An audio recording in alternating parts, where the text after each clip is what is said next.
rockers. Bloodfather.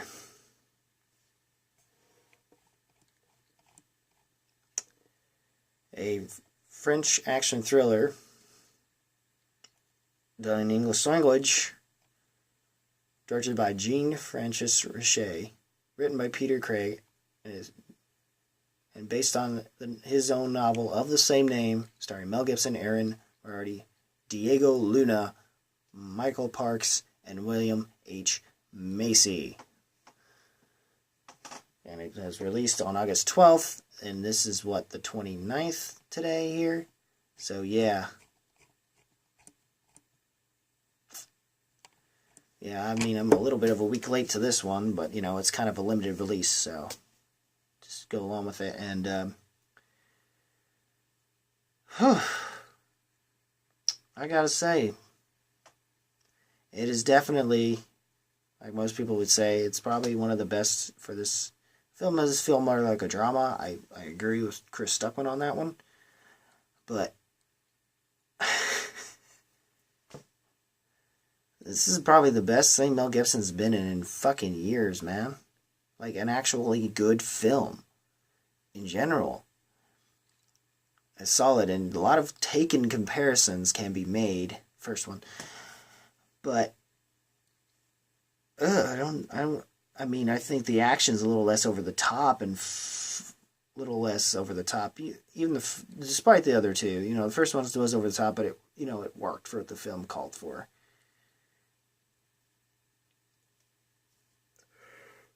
And it was fun. Yes, it was a yawn. I'm not talking about the film itself, because it was awesome. Spoilers, it actually kind of fucking rocks, man. If you want to see a good, let's see a good Mel Gibson film, this is it, man. Or at least see Mel Gibson in a good film in a long time, and, you know, a film that, in a way, kind of portrays elements of exactly what he's been going through with this kind of character, and maybe, in a way, using this as hopefully a good redemptive way of, you know, dealing with these demons that he has in his past, and, you know, having to confront them and deal with them through this incident that his daughter brought upon them, and of course through that her learning from him in a way. And it's just those they're able to, Gibson and this Aaron Moriarty who plays his daughter of John Link, played by Mel Gibson, Lydia Link. William H. Macy, though he's only in it for a brief period as Link's sponsor, Kirby Curtis. And when you do get those brief moments, those are mostly with the exception of the last scene you do see him in, which sucks, and you feel mad that, you know, he's gone. What happens with him? Because, you know, what you see of him in the beginning is just, you love that banner and you wish you had more of it. A lot more of it. But, of course, that's not the main focus. It's not on them two, but it's, of course, on Mel Gibson and Aaron Moriarty's characters' father-daughter relationship, and they're both knee-deep in, like, bad shit, like dealing with abusive drugs, and in the case of himself, alcohol, being a former American War veteran and an ex-con, used to be in a biker gang, apparently, which I may be spoiling a little detail there, but not too much, which I guess, it's taking the aspect of Taken and giving it like a Sons of Anarchy kind of feel to it, I guess you could say. Now, I haven't seen Sons of Anarchy, but just from watching preview trailers and shit, I've gathered enough to understand what the show's kind of is, but enough to probably not care for that show. But for what it was, I guess some people liked it. I know some people will. I feel like those who enjoyed how Sons of Anarchy was, and even enjoyed Taken, I think they're going to enjoy this film for sure. It has a certain vibe to it, and it's definitely has a classic sort of action thriller type of Mel Gibson type movie that is actually good and worth talking about. And the relationship that these characters have is it's very more character driven than action driven. And that's kind of what you need out of this film, and also some good solid writing too.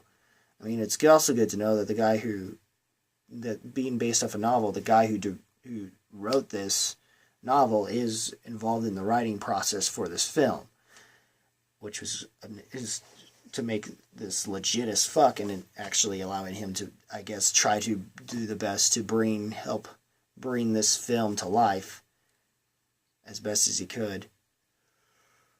And I think it's great, guys. I mean, it rocks. I don't know what else to say other than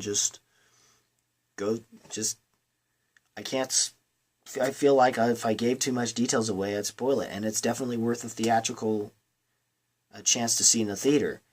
Hell, it's even worth paying more than matinee. And that's what I wound up doing, is seeing it in matinee. It was a cheap date. Thanks, Rita. Would have thunk all I have to do was spend $8 on you. Ain't that something, huh? Cheap dates rock.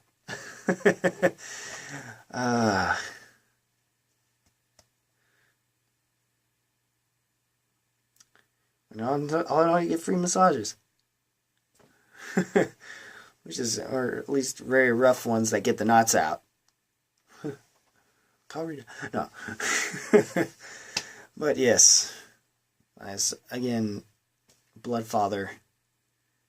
What'd you guys think of it? If you even get a chance to see it, I do highly recommend it. I think it will make at least my top 10. I might make top 5 depending on how the rest of this year goes. We'll see. Especially with the next film I'll be talking about that, I've been wanting to go to theaters to see, and I probably think I would have enjoyed it a little bit more in the theater. But it's definitely worth a pay-per-view, that's for sure. You'll find that out later. Comment once again, what did you think of Bloodfather? Comment below. Let me know. Rock that like button with thrust for this video with thrust if you must. And make sure you also click the subscribe button. Make sure you also check out my Facebook.